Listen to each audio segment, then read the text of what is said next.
দেখে নেব খেলার সময় শিরোনাম। প্রথম টেস্টের আগে ভোরে ডারউইনে 3 দিনের প্রস্তুতি ম্যাচে মাঠে নামবে বাংলাদেশ। অনুশীলন করেছেন লিটন দাস, সম্ভাবনা আছে মাঠে নামারও। হ্যামস্ট্রিং চোট থেকে সুস্থ হয়ে উঠছেন মোস্তাফিজুর রহমান। ফিজিওদের তত্ত্বাবধানে মিরপুরে বোলিং অনুশীলন চালিয়ে যাচ্ছেন কাটার মাস্টার। জাতীয় দলের পাইপলাইন সমৃদ্ধ করতে প্রবাসী ফুটবলারদের নিয়ে আগামী গ্রীষ্মে ইউরোপে ট্রায়াল আয়োজন করবে বাফুফে। সাফের আগে 5 বিদেশি ফুটবলারকে পেতে কাজ করছে ফেডারেশন। এবং জিয়ানি ইনফান্তিনোর বিরুদ্ধে ব্ল্যাকমেইলের অভিযোগ জর্ডান ফুটবল ফেডারেশনের। পরিস্থিতি সামাল দিতে মরক্কোর রাবাতে চলছে ফিফার জরুরি বৈঠক।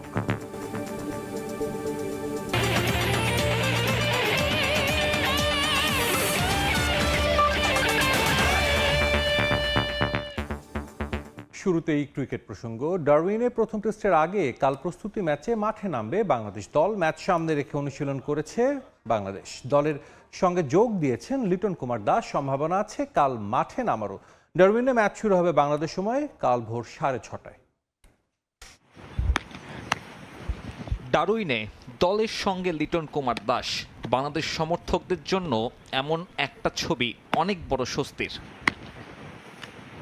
শঙ্কা কাটিয়ে প্রথম টেস্টের দলেই দেখা যাচ্ছে এই উইকেট কিপার ব্যাটারকে। নর্দার্ন টেরিটরিতে করেছেন ব্যাটিং অনুশীলন। গ্লাভস হাতেও ঝালিয়ে নিয়েছেন নিজেকে। চোট নিয়ে অস্বস্তি নেই, তাই লিটনকে পাওয়া নিয়ে থাকছে না কোনো ধরনের শঙ্কা। চিন্তা অবশ্য কন্ডিশনের সঙ্গে মানিয়ে নেয়ার। লিটনের মতো বাকি টাইগার ব্যাটারদেরও একই চিন্তা, কন্ডিশনের সঙ্গে মানিয়ে নেয়ার পরীক্ষা। অস্ট্রেলিয়ার কন্ডিশনে শান্ত মুশফিকদের খেলার অভিজ্ঞতার অভাবই এমন চিন্তার মূল কারণ, আর সে কাজটা ভালোভাবেই হচ্ছে। আপাতত ক্রিকেটারদের চোখ একমাত্র প্রস্তুতি ম্যাচে। মনে হয় যে আমাদের যে প্র্যাকটিস গেমটা আছে সেটা অবশ্যই ম্যাচের আগে প্রস্তুতির জন্য খুব ইম্পর্টেন্ট, এবং কন্ডিশনের সাথে পিচের সাথে মানিয়ে নেওয়ার জন্য এটা আসলে অনেক কাজে দিবে আমাদের। আর সে ম্যাচের আগে গুরুত্ব পাচ্ছে ফিল্ডিং সেশন, যেখানে বরাবরই ভুগতে হয় বাংলাদেশ দলকে। রানিং থ্রোয়িং নিয়েও আলাদা কাজ করেছে কোচিং স্টাফ।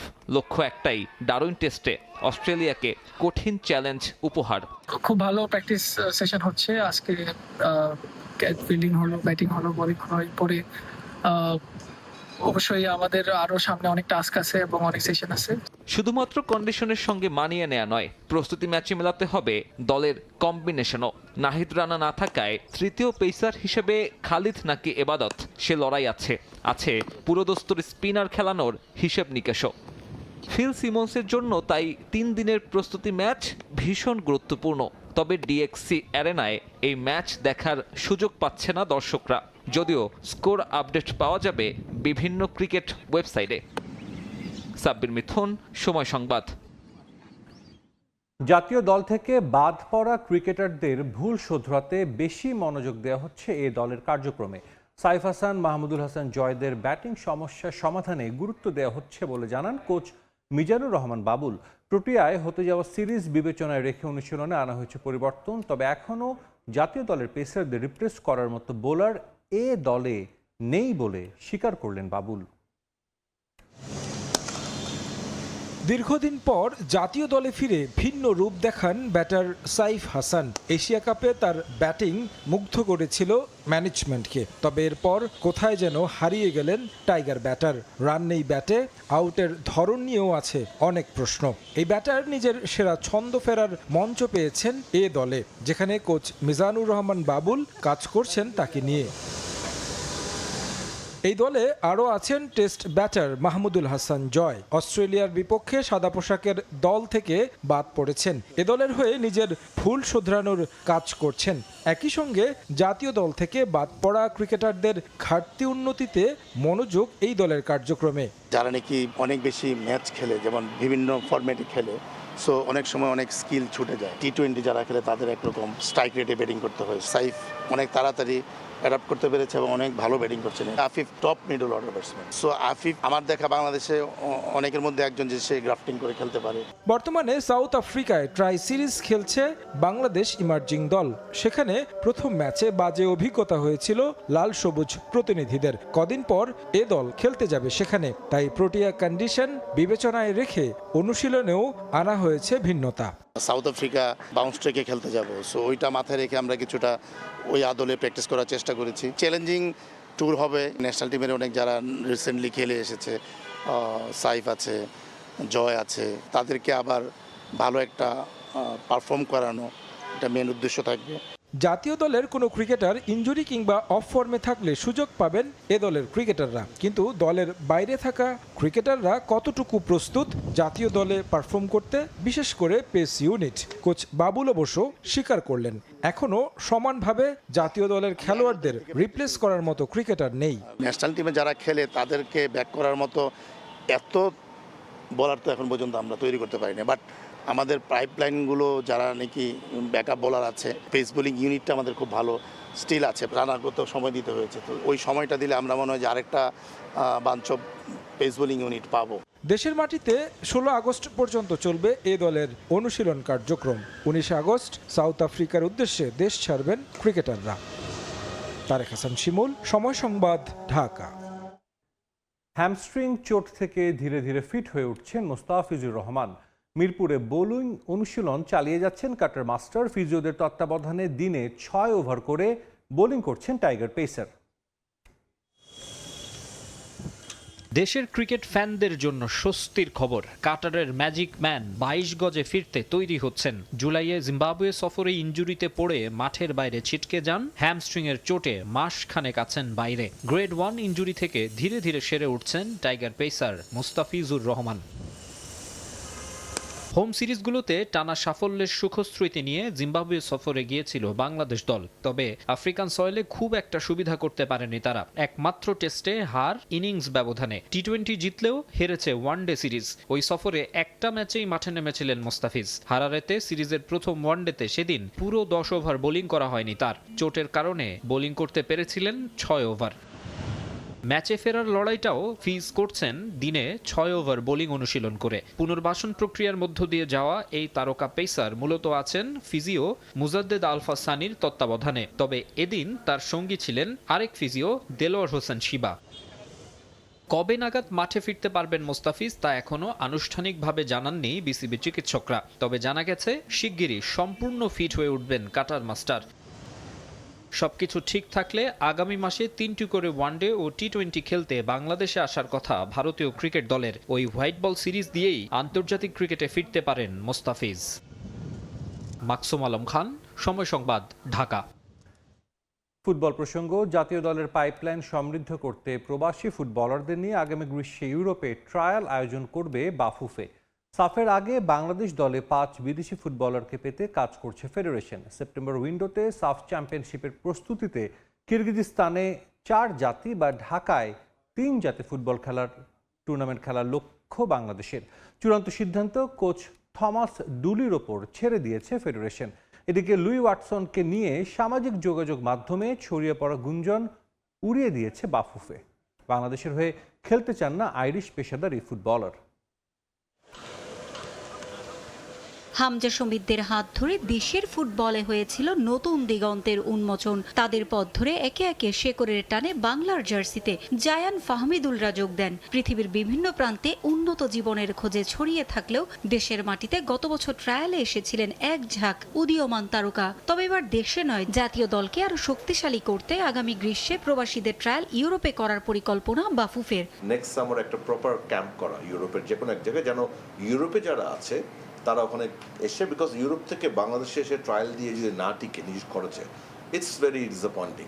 বাট ইউরোপের ভিতরে ট্রাভেলিং ইজ চিপ। শুধু তাই নয়, সেপ্টেম্বর উইন্ডো সামনে রেখে 5 প্রবাসী ফুটবলার নিয়ে কাজ করছে ফেডারেশন। ফারহান আলী ওয়াহিদ, জায়ান হাকিমদের সাফের আগেই পাওয়ার আশা ফেডারেশনের। আমরা 5 জন অরিজিনাল প্লেয়ারকে নিয়ে কাজ করছি ওই পার্টিকুলার উইন্ডোর জন্য। তার মধ্যে একজন তো ফারহান আলী ওয়াহিদ, আপনি জানেন, যার প্রাইমারি কাজ হয়ে গেছে। এখন উনি ইনফ্যাক্ট এই উইকটাতে আছেন ইউকেতে। সো আমরা চেষ্টা করবো ওনাকে এই উইকে লন্ডনে হয়তো পাঠিয়ে ওনার কনসুলেটে ওনার পাসপোর্টের কাজটা শুরু করার জন্য বায়োমেট্রিক্সটা দেওয়া মূলত। সো ইনশাল্লাহ ফারহান ইজ দেয়ার। এর বাইরে জায়ান হাকিমের প্রাইমারি কাগজপত্রের কাজ আমরা শুরু করেছি এখন। সো আমার ফেডারেশন থেকে বলা হয়েছে যে 2 মাস লাগবে। So let's C, most likely আমরা পাবো তাকে কোনো কারণে মিস হলেও সাফে ডেফিনেটলি তাকে পাবো, বাট আমরা চেষ্টা করবো সেপ্টেম্বর উইন্ডোতে তাকে রাখার জন্য ইনশাল্লাহ। এর বাইরে আরও 3 জন প্লেয়ারের পুরো details video and everything Dhoni সাহেবের কাছে আছে। সাফ চ্যাম্পিয়নশিপে 23 বছরের শিরোপার খরা এবার কাটাতে চায় বাংলাদেশ। সাফের প্রস্তুতিতে সেপ্টেম্বর উইন্ডোতে দেশের মাটিতে 3 জাতি অথবা কিরগিজস্তানে লেবাননকে নিয়ে 4 জাতির টুর্নামেন্ট খেলার আলোচনা করছে ফেডারেশন। চূড়ান্ত সিদ্ধান্ত নেবেন কোচ থমাস ডুলি। এখন পর্যন্ত যেটা অপশন আছে বাংলাদেশের মাটিতে বাংলাদেশ, মঙ্গোলিয়া এবং আরেকটি কিংবা দুটো দেশ, অথবা কিরগিজস্তানের মাটিতে আমরা গিয়ে Kyrgyzstan, Bangladesh, Lebanon and probably another 4th country, এই দুটো কেস নিয়ে আমরা এখন কাজ করছি। গত কয়েকদিন ধরে সামাজিক যোগাযোগ মাধ্যমে গুঞ্জন বাংলাদেশে খেলতে রাজি হয়েছেন আইরিশ পেশাদার ফুটবলার লুইস শন ওয়াটসন। তবে বিষয়টা গুজব বলে উড়িয়ে দিয়েছে ফেডারেশন। আপাতত ওয়াটসনের বাংলাদেশে খেলার ইচ্ছা নেই বলে জানিয়েছে বাফুফে। এগুলি সব বাজে কথা, ওর সাথে কথা অনেকদিন আগে থেকে হচ্ছে আমাদের। ও তখন একটু সময় চান, বলি দেখো থ্যাংক ইউ ভেরি মাচ, তোমরা অনেক কষ্ট করে এই কাজগুলি করেছো, বাট আমি একদম সিদ্ধান্ত না দিয়ে পাসপোর্টটা নিতে চাচ্ছি না। পারভিন আক্তার, সময় সংবাদ, ঢাকা। আমরা প্রতিবেদন দেখছিলাম এবং এই বিষয়ে নিয়ে কথা বলতে আমাদের স্টুডিওতে উপস্থিত আছেন বাংলাদেশ ফুটবল ফেডারেশন সহ সভাপতি ফাহাদ করিম। ফাহাদ, আপনাকে স্বাগত জানাচ্ছি। Thank you very much. Already আপনি বেশ কিছু আপডেট দিয়েছেন, তারপর আসলে সবাই জানতে চায় যে কারা আসছেন, কারণ আমরা জানি যে হামজা, সমিত এবং জায়ানরাজ বাংলাদেশ দলে আসার পরে দলের যে একটা পরিবর্তন, যে আগ্রহ সৃষ্টি হয়েছে সামাজিক যোগাযোগ মাধ্যমে, যদি আপনি জানেন আপনি কতটুকু ফলো করেন, প্রচুর কিন্তু দর্শক সমর্থকরা আছে যারা প্রতিনিয়ত এগুলো ফলো করে। আপনি লাস্ট আপডেট জানিয়েছেন 2 জনের মোটামুটি এগিয়েছে। আমরা তো তাহলে নিশ্চিতভাবে বলতে পারি যে সেপ্টেম্বর উইন্ডোতে বাংলাদেশ দেশের মাটিতে খেলুক বা বাইরে খেলুক, আমরা ফারহান আলী ওয়াহিদকে নিশ্চয়ই দেখতে পাবো। হ্যাঁ, ইনশাআল্লাহ। ফারহান আলী ওয়াহিদ, আমি যেটা বললাম, ওনার তো বার্থ সার্টিফিকেট আগে হয়েছিল, ওনারাই করেছিল। ইনফ্যাক্ট গতকাল না গত পরশু না বাবার সাথে আমার কথা হয়, উনি রিকোয়েস্ট করেছিল আজকে ইনফ্যাক্ট ইউকে হাই কমিশনের অ্যাপয়েন্টমেন্ট পাওয়া যায় নাকি, বাট আজকে আপনি জানেন সব হাই কমিশনে বন্ধ। So we're in touch. আমরা আশা করছি এই সপ্তাহে ওনার অ্যাভেলেবল একটা দিনে আমরা ওনার একটা অ্যাপয়েন্টমেন্ট নিয়ে দিব এবং তারপর উনি বায়োমেট্রিক্স দিয়ে দেবেন, and then it's just a matter of few days to get the passport done ইনশাআল্লাহ। সো ফারহান আলী ওয়াহিদকে নিয়ে we are very hopeful, and আমি খুবই আশাবাদী সেপ্টেম্বর বিরুদ্ধে পাবো ইনশাআল্লাহ। আরেকজন ফুটবলারের কথা কিন্তু আমরা শুনেছি, আমি জানি না এটা কতটুকু আপনারা কাজ করছেন বা সে কতটুকু আগ্রহী, অ্যাডাম আব্বাস। তাকে দেখার আসলে কতটুকু সম্ভাবনা আছে? তিনি ম্যানচেস্টার ইউনাইটেডের ইউথ টিমে ছিলেন, একাডেমিতে ছিলেন। সো বোঝা যাচ্ছে যে কত বড় বা কত প্রতিভাবান তিনি ফুটবলার। তাকে নিয়ে কিন্তু অনেক আলোচনা হচ্ছে। না, ওনারটা তো ওনার বার্থ সার্টিফিকেট হয়ে গিয়েছে, ওনার পাসপোর্টের বায়োমেট্রিক্সও ইজ ডান। আই থিঙ্ক পাসপোর্টটা আমরা হাতে পেয়েছি কিংবা পেয়ে যাব, এবং উনি কিন্তু I don't know the exact date, খুব শীঘ্রই বাংলাদেশে আসছেন, বিকজ উনি আন্ডার 20 স্কোয়াডে থাকবে আমাদের। So definitely he is playing for red and green, এবং ইনশাআল্লাহ ওনার অভিষেক আন্ডার 20 যে এফসি কোয়ালিফায়ার্স হবে উজবেকিস্তানে, সেটা দিয়ে হবে ইনশাআল্লাহ। এই মুহূর্তে কি তাকে আপনারা শুধু এই আন্ডার 20 টিমের জন্য বিবেচনা করছেন, not for the national team? এটা তো আমাদের কোচিং স্টাফরা জানবে, বাট অ্যাট দ্য মোমেন্ট উনি জেরার্ডের আন্ডারে থাকবে for under 20, and let's see ইনশাআল্লাহ how he performs. I am sure he will be very good. ওনার ব্যাপারে আমার ইউথ কোচ জেরার্ডের সাথে অনেকবার কথা হয়েছে। Gerard is very hopeful about Adam Abbas in particular, and so let's see ইনশাআল্লাহ। এটা তো আসলে খেলার পরে বুঝতে পারবেন। এক্স্যাক্টলি, হ্যাঁ, খেলার পরে। আজকে আপনি 5 জন ফুটবলারের কথা বলেছেন, 2 জনের নাম মোটামুটি সবাই জানে, বাকি 3 জনের আপনি এখনো কোনো পরিচয় আমরা জানি না। একটু যদি বলতেন যে আসলে কোন দেশ থেকে আপনার তারা আছে, যতটুকু বলা যায়। সবার তো অনেক আগ্রহ আছে। বলে দিই আমি কেন বলছি না, বিকজ দুটো কারণ। একটা কারণ হচ্ছে আনলেস আমি ওই টেকনিক্যাল টিম থেকে ক্লিয়ারিটি না পাই, স্পেশালি হেড কোচ থেকে, আমি এটা উচিত না তাদের নামগুলি বলা। আর অ্যাট দ্য সেম টাইম তাদের অনুমতিও নিয়ে আমি সবসময়, আমি যখনই কোনো প্লেয়ারের কথা বলি I always take the permission, otherwise আমি কখনো এটা বলি না, বিকজ ইটস প্রাইভেট ইনফরমেশন যেটা ডিসক্লোজ করা উচিত না। বাট হ্যাভিং সেড দ্যাট, আমি যতটুকু ইনফরমেশন বলতে পারি, 3 জনের মধ্যে একজন এশিয়ান, একজন স্ক্যান্ডিনেভিয়ান কান্ট্রি থেকে আসছে, আরেকজন ইউকে থেকে আসছে ইনশাআল্লাহ। এবং 3 জনের মধ্যে আমি যেটা বলতে পারি আপনাকে, ইউকে থেকে যিনি আছেন he is very high potential player.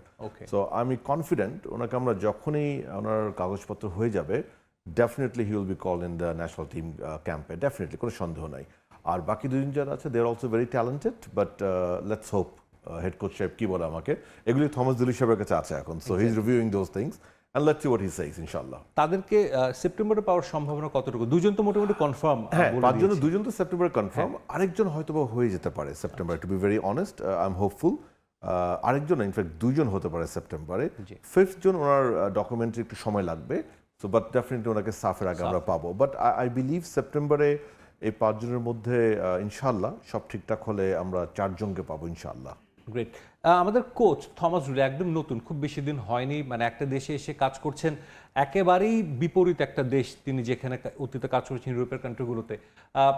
তিনি কতটুকু আসলে আশাবাদী এই ফুটবলাররা সেপ্টেম্বর উইন্ডোতে হয়তো 2-4 জনকে পাচ্ছি, এরপর নভেম্বরে সাফে তারা তাদের বেস্ট মানে দিতে পারবে, বা তারা একটা জেলিং এর ব্যাপার থাকে কিন্তু একটা টিমে। কোচ কতটা হোপফুল যে তারা আসলে তাদেরকে এই জেলিংটা হবে বর্তমান টিমের কোচ প্লেয়ারদের ইজ সঙ্গে? Very hopeful. আমি আপনাকে বলি একটা কথা কি জানেন, আমরা কিন্তু এর আগেও দিয়েছি, এখনো কোচকে কিন্তু আমাদের এই কমিটি, স্পেশালি তাবিদ আউল সাহেবের যে কমিটি, এটা কিন্তু পুরো ফ্রিডম দেন।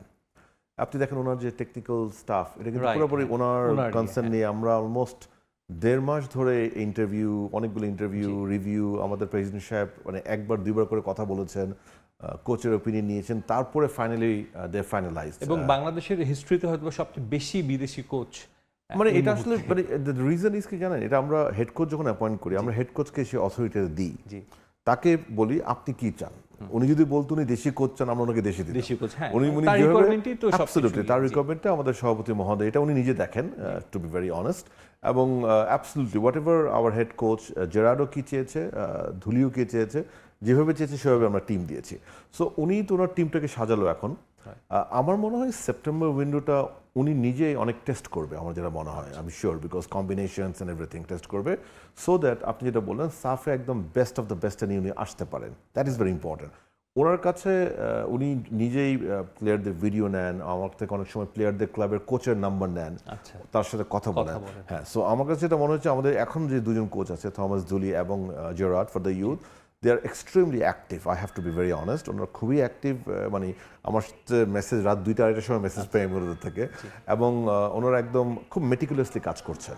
So let us see, let us hope. আমার মনে হয় সেপ্টেম্বর উইন্ডোটা আমাদের কাছে খুবই জরুরি, জাস্ট বিফোর সাফ।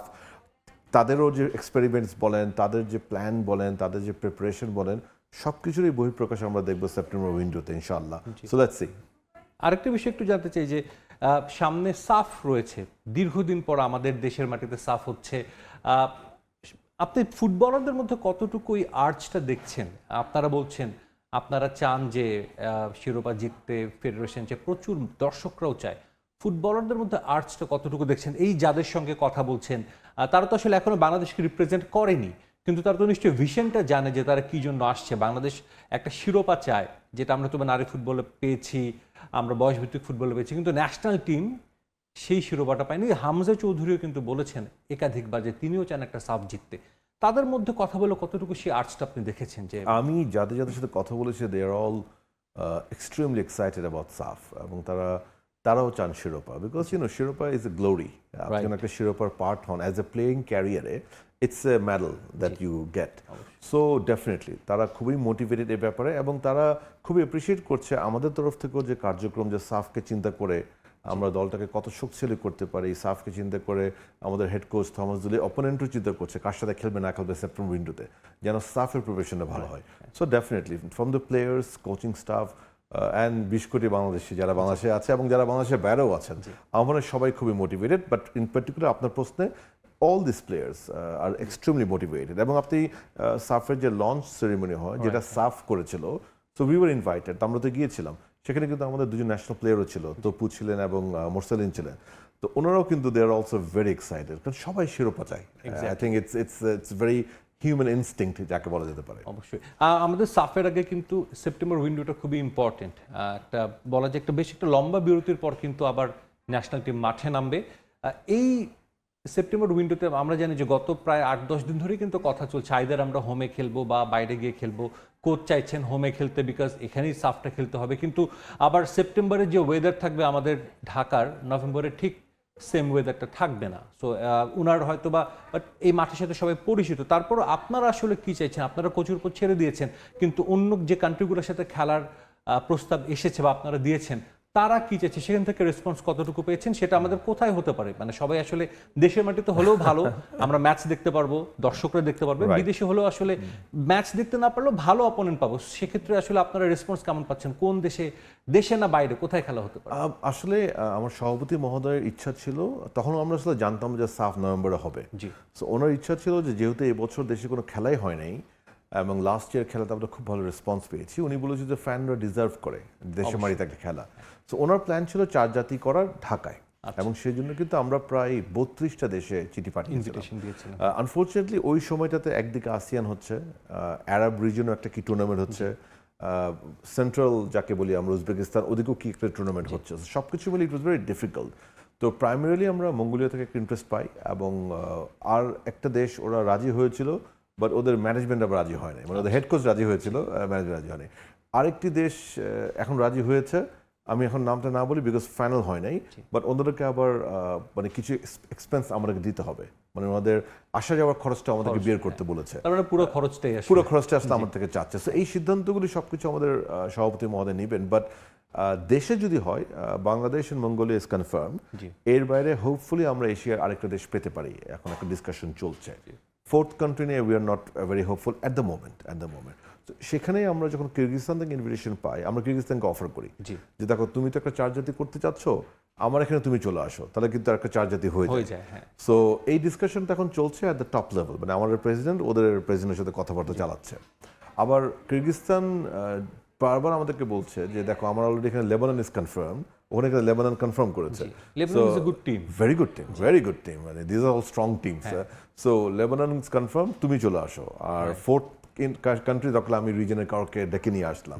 সো এই ডিসকাশন এখন চলছে, একতরফা বলতে পারে একটা নেগোসিয়েশনও চলছে। তো এক্ষেত্রে আমরা মানে আমার যে কাজটা হবে, আমি তো একা করি না, আমাদের ম্যানেজমেন্টকে নিয়ে করি।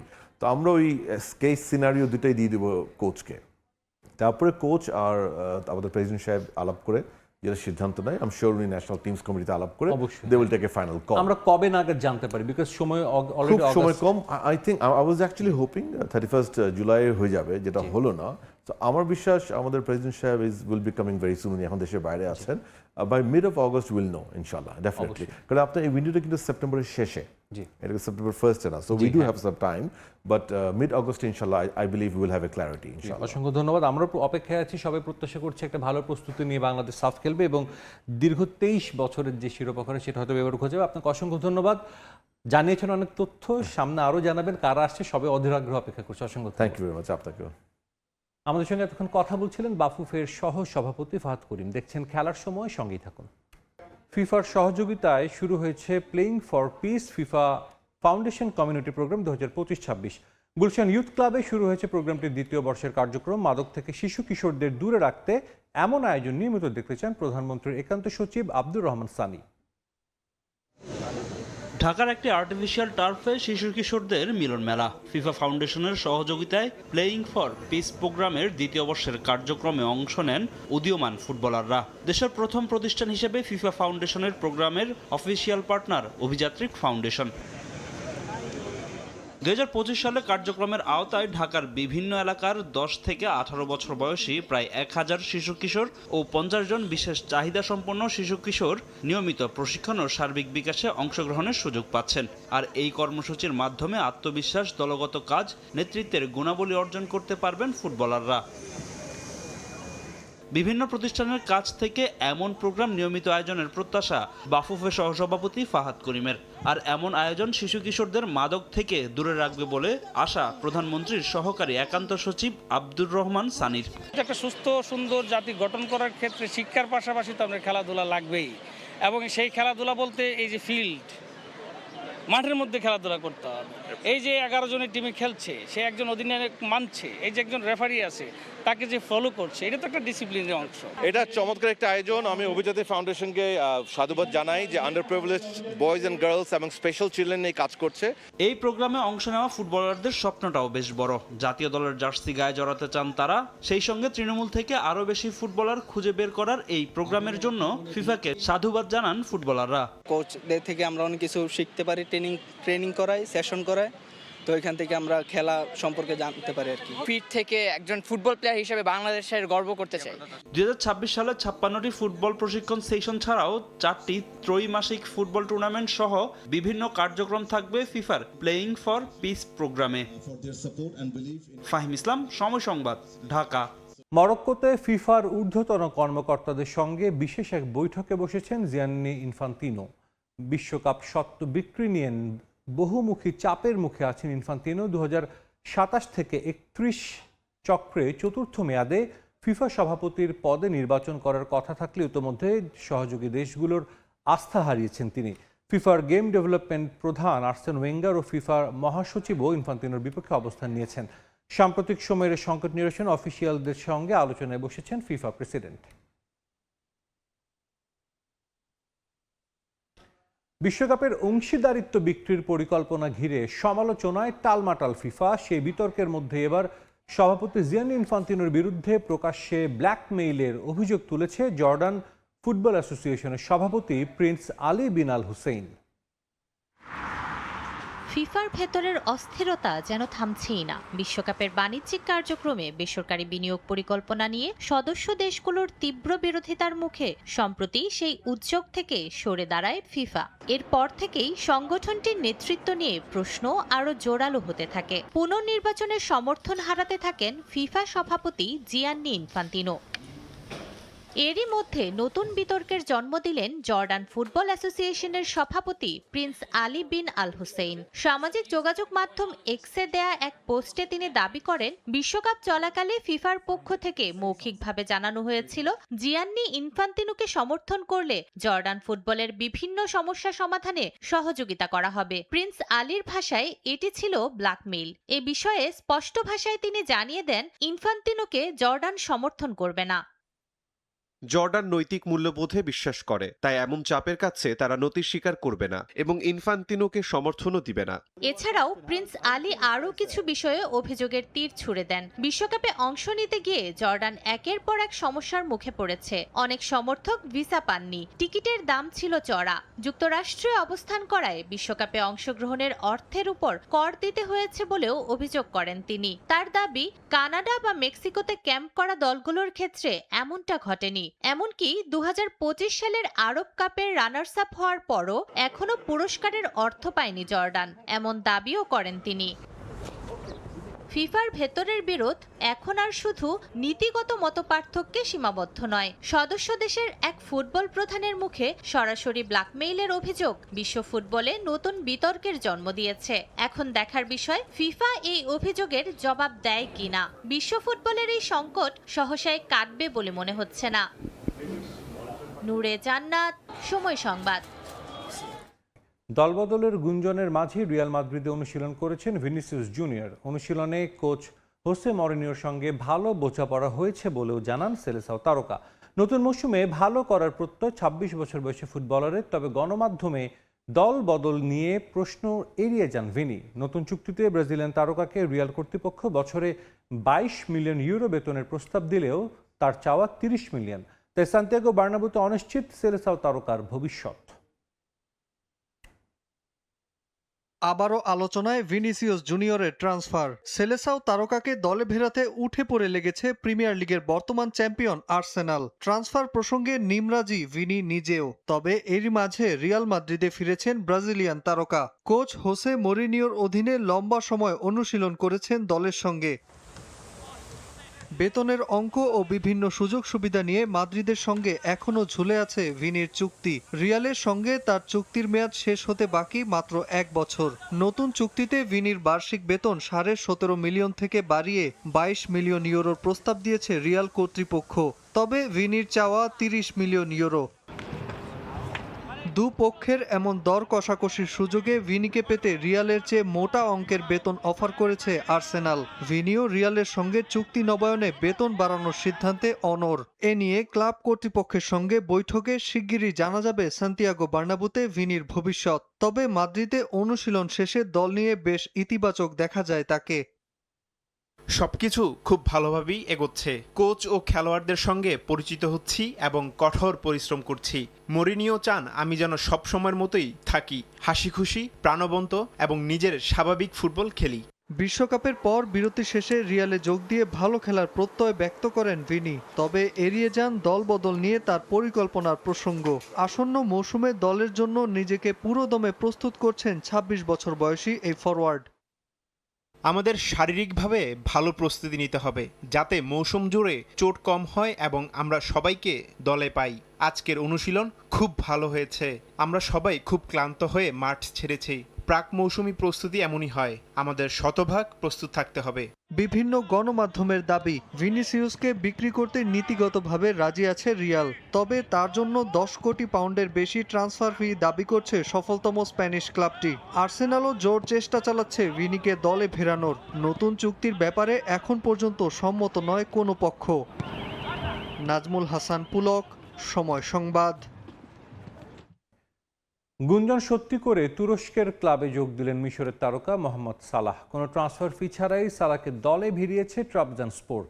গায়ে জড়াবেন নতুন নম্বরের জার্সি। বার্ষিক কত টাকা বেতনে সাবেক লিভারপুল তারকা ক্লাবটিতে যোগ দিয়েছেন সেটা অবশ্য প্রকাশ করেনি ক্লাব কর্তৃপক্ষ।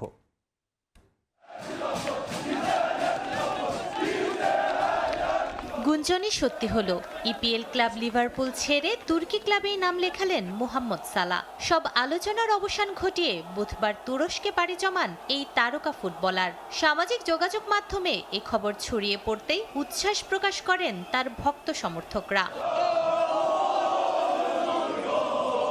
ফুটবল দুনিয়ায় ইজিপশিয়ান কিং নামে পরিচিত মোহাম্মদ সালাহ 2024-25 মৌসুম ছিল ক্যারিয়ারের অন্যতম সেরা। প্রিমিয়ার লিগে 29 গোলের সঙ্গে 18টি অ্যাসিস্ট করে এক মৌসুমে সর্বোচ্চ গোলের রেকর্ড স্পর্শ করেন। একই মৌসুমে জেতেন premier league player of the season, golden boot এবং প্লে মেকার অ্যাওয়ার্ড। এক মৌসুমে 3টি স্বীকৃতি জেতা প্রথম ফুটবলার হন তিনি।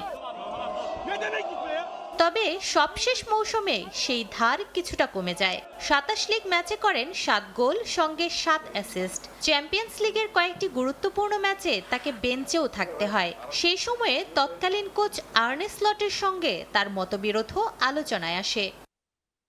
এরপরে আগ্রহ দেখায় তুরস্কের একাধিক ক্লাব। সবচেয়ে এগিয়ে ছিল ট্রাবজনস্পর। ক্লাবটির চেয়ারম্যান এরতুগ্রুল দোগান আগেই জানিয়েছিলেন সালাহকে দলে ফেরানোর আনুষ্ঠানিক আলোচনা শুরু হয়েছে। তবে বুধবার সালাহ ইস্তাম্বুল এয়ারপোর্টে পৌঁছানোর পর সব ধোঁয়াশা কেটে যায়। গত মৌসুমে তুর্কি সুপার লিগে তৃতীয় হওয়া ট্রাবজনস্পর এবার খেলবে ইউরোপা লিগের প্লে অফে। তবে তুর্কি ক্লাবে ভিন্ন এক নম্বরের জার্সি গায়ে জড়াবেন সালাহ, পরবেন নম্বর 61। এই সংখ্যার পেছনে রয়েছে স্থানীয় ঐতিহ্যের ইতিহাস। ট্রাবজনের ইতিহাসে সব তারকারা গায়ে জড়িয়েছেন 61 নম্বর জার্সি। সালাহকেও সেই জার্সি দেওয়ার গুঞ্জন রয়েছে। 2017 সালে লিভারপুলে যোগ দেওয়ার পর নিজেকে নিয়ে গেছেন কিংবদন্তির কাতারে। 9 বছরে 442 ম্যাচে করেছেন 257 গোল, জিতেছেন 2টি প্রিমিয়ার লিগ, একটি UEFA champions league, FA cup, league cup সহ 8টি মেজর শিরোপা। এনফিল্ডের ইতিহাসে সর্বকালের অন্যতম সেরা ফুটবলারদের একজন হিসেবে নিজের নাম লিখিয়েছেন তিনি। ইজিপশিয়ান কিং এর নতুন ঠিকানা নিশ্চিত হলেও এখনো বাকি বেশ কয়েকটি আনুষ্ঠানিকতা। ইস্তাম্বুল এয়ারপোর্টে নামার পরই ভক্ত সমর্থকের ভালোবাসায় সিক্ত হন এই তারকা ফুটবলার। এখন দেখার বিষয় নতুন ক্লাবে নতুন জার্সিতে সালাহ তার চিরাচরিত ফুটবল খেলতে পারেন কিনা। নূরে জান্নাত, সময় সংবাদ। মানবিক দৃষ্টান্ত স্থাপন করলেন লিওনেল মেসি। স্পেনের মাদ্রিদে চলমান দাবানলে বাড়িয়ে দিলেন সাহায্যের হাত। সিয়েরা ওয়েস্তে অঞ্চলের ক্ষতিগ্রস্ত এলাকা পুনর্গঠনে দান করলেন 1 কোটি টাকার বেশি। টাকার অঙ্কের চেয়ে যেখানে বেশি গুরুত্ব পাচ্ছে মেসির নাম। ফুটবল কিংবদন্তি এগিয়ে আসায় অন্যরাও পাচ্ছেন বাড়তি উৎসাহ। স্মরণকালের সবচেয়ে ভয়ঙ্কর দাবানলে পুড়ছে ইউরোপের বেশ কিছু অঞ্চল, পুড়ছে স্পেনের মাদ্রিদের বিভিন্ন এলাকা। ছাই হয়ে গেছে সিয়েরা ওয়েস্তে অঞ্চলের প্রায় 50,000 হেক্টর এলাকা। ঘর ছাড়া অন্তত 56,500 মানুষ। আর্থিক লোকসানের পরিমাণ কমপক্ষে 3 বিলিয়ন ইউরো। এমন পরিস্থিতিতে জরুরি অবস্থা ঘোষণা করেছে স্থানীয় সরকার। সংকট তৈরি হয়েছে খাদ্য ও পানির। পরিস্থিতি এতটাই ভয়াবহ, পুনর্বাসন কার্যক্রমের জন্য ত্রাণ আর অনুদান সংগ্রহ করছে স্থানীয়রা। আর সেখানেই নাম লেখালেন লিওনেল মেসি। ক্ষতিগ্রস্তদের সাহায্যে বাড়িয়ে দিলেন সাহায্যের হাত। 80,000 ইউরো বা বাংলাদেশি মুদ্রায় 1,10,00,000 টাকা অনুদান দিয়েছেন আর্জেন্টাইন মহাতারকা। আর এক টুইটে বিষয়টি নিশ্চিত করেছেন কমিউনিটি অফ মাদ্রিদের সভাপতি। জানান, মাদ্রিদের মানুষ লিওনেল মেসিকে স্বাগত জানানোর অপেক্ষায়। আমি তাকে ধন্যবাদ জানাতে চাই এবং বলতে চাই মাদ্রিদের মানুষ তাকে খুব দ্রুতই স্বাগত জানাতে এবং তার প্রাপ্য সম্মান জানাতে মুখিয়ে আছে। স্রেফ টাকার অঙ্কের হিসেবে মেসির এই অনুদানের যথার্থতা বোঝা সম্ভব নয়, বরং অনুদান কার্যক্রমে তার অংশগ্রহণ বিশ্ব মিডিয়ার নজর কেড়েছে। ধারণা করা হচ্ছে মেসি এগিয়ে আসায় তহবিল সংগ্রহে বাকিরাও আগ্রহী হবে। যদিও মেসির এমন মানবিক উদ্যোগের উদাহরণ এটাই প্রথম নয়। কোভিডের সময়ে লিও মেসি ফাউন্ডেশনের মাধ্যমে আর্জেন্টাইন হাসপাতালগুলোতে প্রায় 6,80,00,000 মূল্যের সরঞ্জাম সরবরাহ করেছেন। এছাড়া ভ্যালেন্সিয়ার ভয়ঙ্কর বন্যায় দান করেছেন $1 মিলিয়ন বেশি। হাইতির ভূমিকম্প কিংবা যুদ্ধ বিধ্বস্ত সিরিয়ায় শিশুদের শিক্ষা কার্যক্রম চালু করতেও যুক্ত ছিলেন তিনি। যুক্ত ছিলেন তার স্ত্রীও। সাব্বির মিথুন, সময় সংবাদ। এ পর্যায়ে খেলার সময় শীর্ষ সংবাদ জানিয়ে দিচ্ছে আরেকবার। প্রথম টেস্টের আগে ভোরে ডারউইনে 3 দিনের প্রস্তুতি ম্যাচে মাঠে নামবে বাংলাদেশ। অনুশীলন করেছেন লিটন দাস, সম্ভাবনা আছে মাঠে নামারও। হ্যামস্ট্রিং চোট থেকে সুস্থ হয়ে উঠছেন মোস্তাফিজুর রহমান। ফিজিওদের তত্ত্বাবধানে মিরপুরে বোলিং অনুশীলন চালিয়ে যাচ্ছেন কাটার মাস্টার। এবং জাতীয় দলের পাইপলাইন সমৃদ্ধ করতে প্রবাসী ফুটবলারদের নিয়ে আগামী গ্রীষ্মে ইউরোপে ট্রায়াল আয়োজন করবে বাফুফে। সাফের আগে 5 বিদেশি ফুটবলারকে পেতে কাজ করছে ফেডারেশন।